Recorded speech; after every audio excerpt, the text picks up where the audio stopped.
Putin could start a world war. The risk is high. Such a bold statement was made by Volodymyr Zelensky during a meeting with journalists. The head of state also spoke about what Ukrainians should expect this winter, whether there will be electricity and gas, and how the railway is preparing for new enemy attacks. What is the situation at the front, and why are Sumy, Chernihiv, and Poltava regions at the epicenter of attacks? Should we expect a large-scale mobilization in Russia, and what new provocations is the Kremlin preparing with Ukrainian prisoners of war? What is the situation with the Zaporizhzhia Nuclear Power Plant?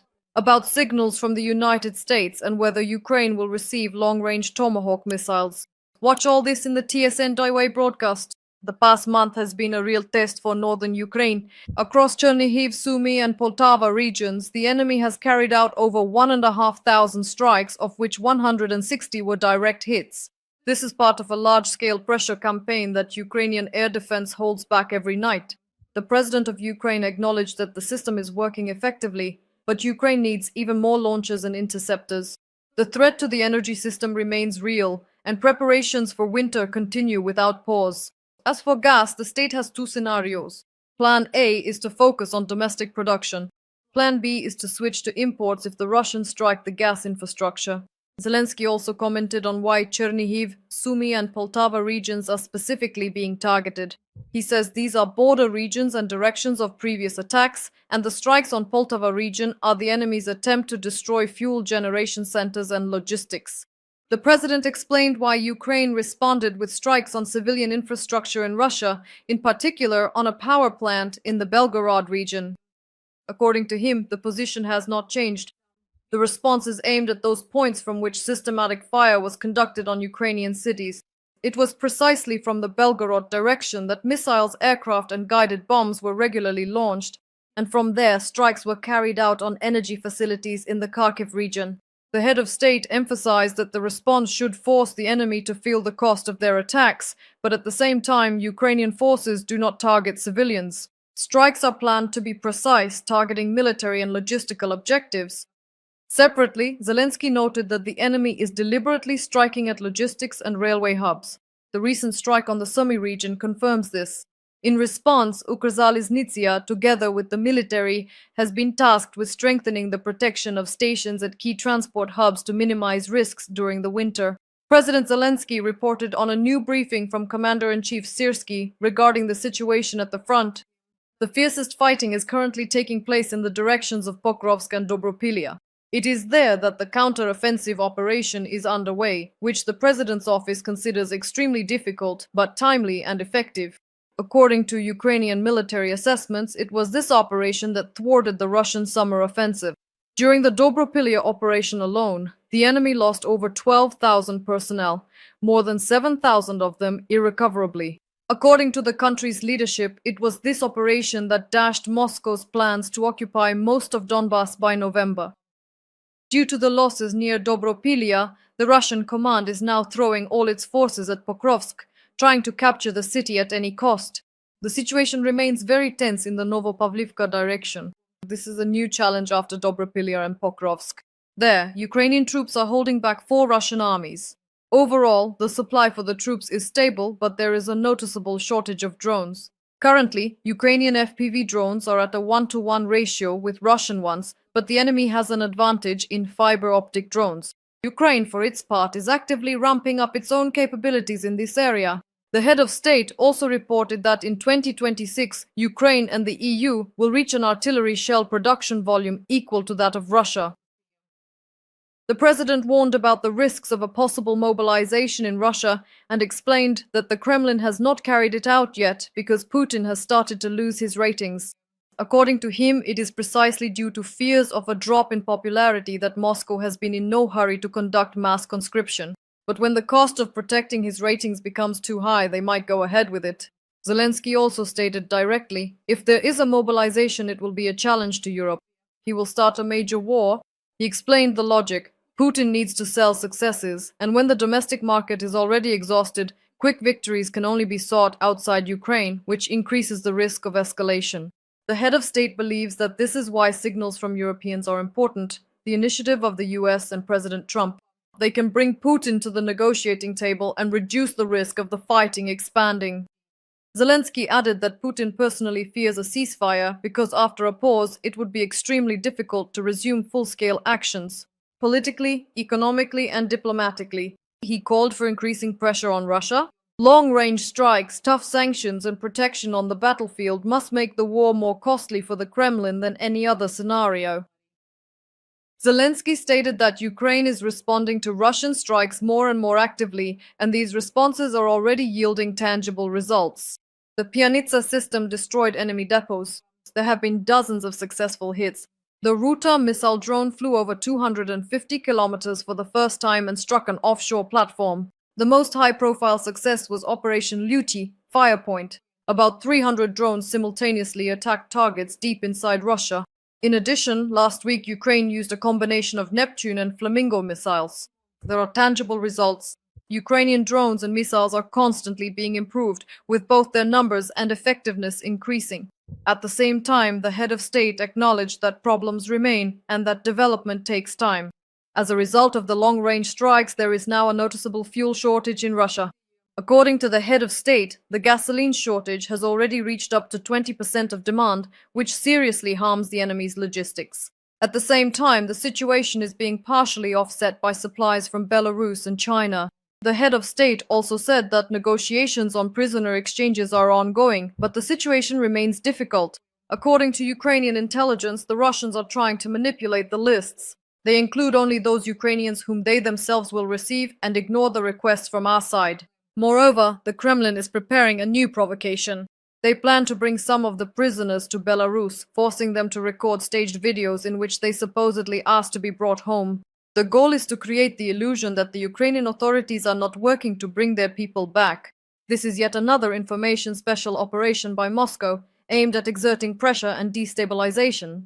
Despite this, the president says Ukraine continues to work on every stage of the exchange to bring all its prisoners home. Zelensky emphasized the importance of sanctions against the Russian shadow fleet. This issue concerns not only oil revenues but also the security of Europe. According to him, an example is the operation involving the tanker Borakay. The vessel, which departed from Primorsk, was stopped. On board, Russian intelligence agents were discovered, and the captain turned out to be a Chinese citizen. The information about this vessel was provided to France by the Foreign Intelligence Service of Ukraine. According to estimates, there are more than 500 such Russian tankers. Their complete blockade could seriously impact Russia's energy supply chains and reduce the enemy's ability to use vessels as platforms for launching drones. On the diplomatic front, Ukraine is strengthening its cooperation with the United States. Zelensky announced that next week a Ukrainian delegation will travel to Washington. Among the topics of the meeting are air defense systems, energy, new sanctions, and the unfreezing of Russian assets. At the same time, a new stage is being prepared for the coalition of willing key partners who are helping Ukraine strengthen its defense and put pressure on the Kremlin. According to intelligence, there is no shared vision of the war between the US and Russia. In Washington, there is a growing realization that Moscow is openly lying. The president reported that he observes a change in signals from President Trump and believes that the US leader wants to see Ukraine at the negotiating table and supports the path toward a ceasefire. After the recent meeting in New York, according to the head of state, Trump has gained a broader understanding of Russia's real capabilities. It became clear that Moscow had greatly exaggerated its capabilities and provided false information. Zelensky emphasized that Russia's summer-autumn offensive operation turned out to be a disaster for Moscow. The losses in equipment and human casualties are significant, but none of the declared objectives were achieved. Because of this, in the president's opinion, Putin will have to demonstrate effectiveness by striking border regions and energy infrastructure. But this does not indicate any real military advantage. Regarding peace initiatives, Zelensky stated that Ukraine is ready for a fair dialogue in the format proposed by Trump, but emphasized that the requirement for justice must remain at the core of the negotiations. In addition, the head of state drew attention to the critical situation surrounding the Zaporizhzhia Nuclear Power Plant. The power lines were damaged during the seizure of the plant by Russian forces. Repair crews have repeatedly come under fire, and the Russians are blocking restoration work from both sides of the front. Zelensky called for simultaneous and safe repairs from both sides, but noted that Moscow is obstructing this.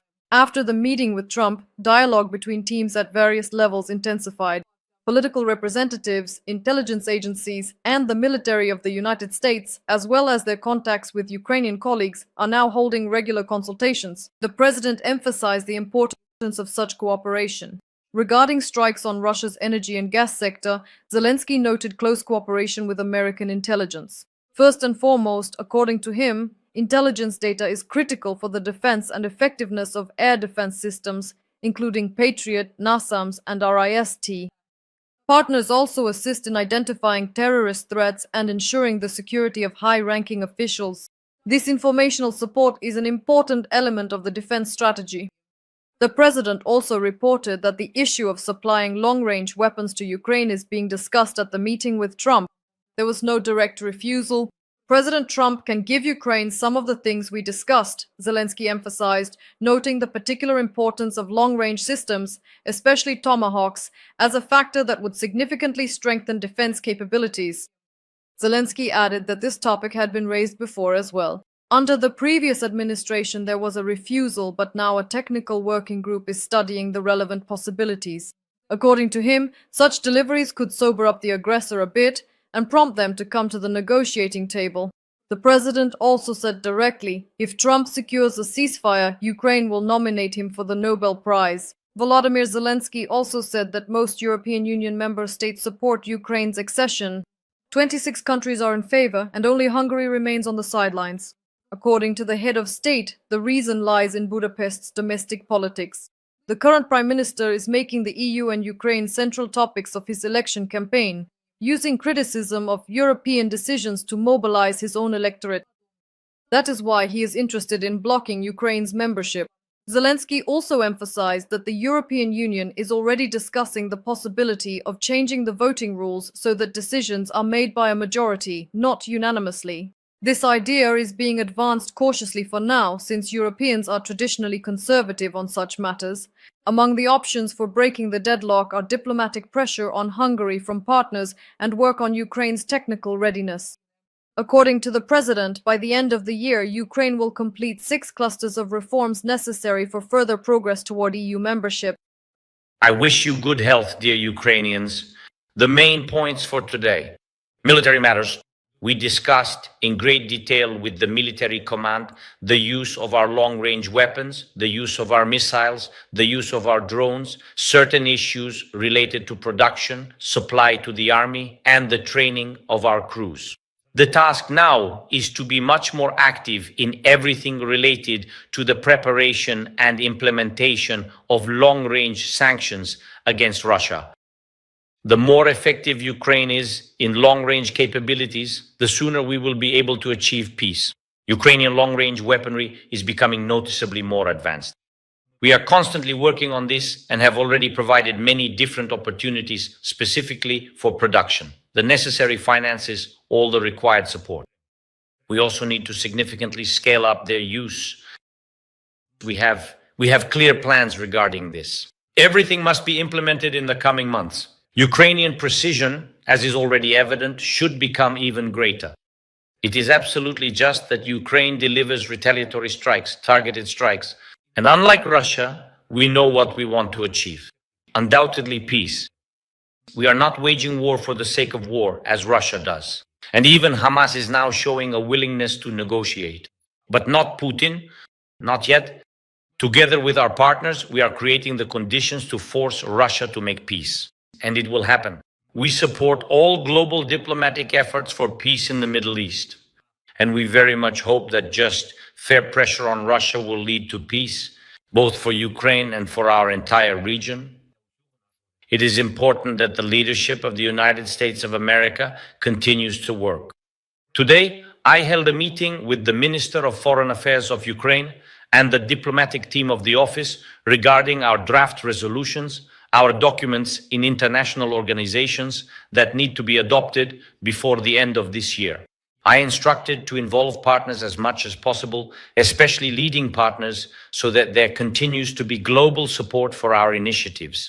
This concerns, in particular, such very sensitive issues as the return of Ukrainian prisoners of war, all those who are being held in Russia. And we know about people who have been in captivity since 2014. This also concerns children abducted by Russia. Time is passing too quickly, and not just every year, but every month matters for every child who is separated from their family and loved ones, their environment from Ukraine. We know a lot about the absolutely totalitarian re-education programs for children in Russia designed to make them ready to fight, and even against their true homeland, against their real home. Thousands of such Ukrainian children are on the occupied territories and in Russia. I thank everyone who is working with us to bring them home. These are different countries from Canada to Qatar that are helping us. Our coalition for the return of our Ukrainian children already includes more than 40 countries, plus the European Union, plus the Council of Europe. And it is important that there are results from our joint work. I have also scheduled a meeting for tomorrow regarding the audit of all our agreements with partners for this year. What has been achieved, what has been implemented, and what still needs to be implemented. In recent years, Ukrainian foreign policy has been much more active than ever before.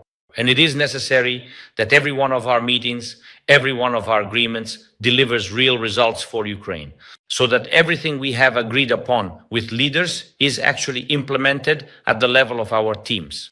Based on the results of such a foreign policy audit, there will be corresponding conclusions and instructions for the next 3 months.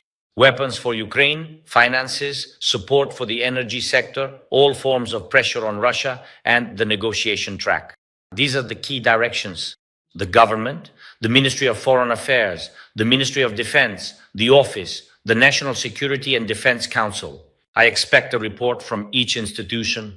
Today, I also held a meeting with the Prime Minister of Ukraine, the Minister of Energy, and the head of Naftogaz regarding the main issues of our preparations for winter, as well as, of course, the restoration in the regions after Russian strikes. In fact, every morning, there are new tasks for our energy workers and repair crews. Russian strikes do not stop. It is precisely civilian infrastructure, energy infrastructure, that are the main targets for the Russians. We will resist, we are resisting, and it is important that our partners are ready to help us. We have determined whom to contact and what exactly needs to be achieved in the coming weeks.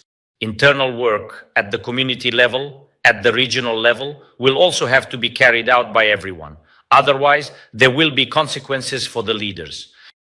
Glory to Ukraine.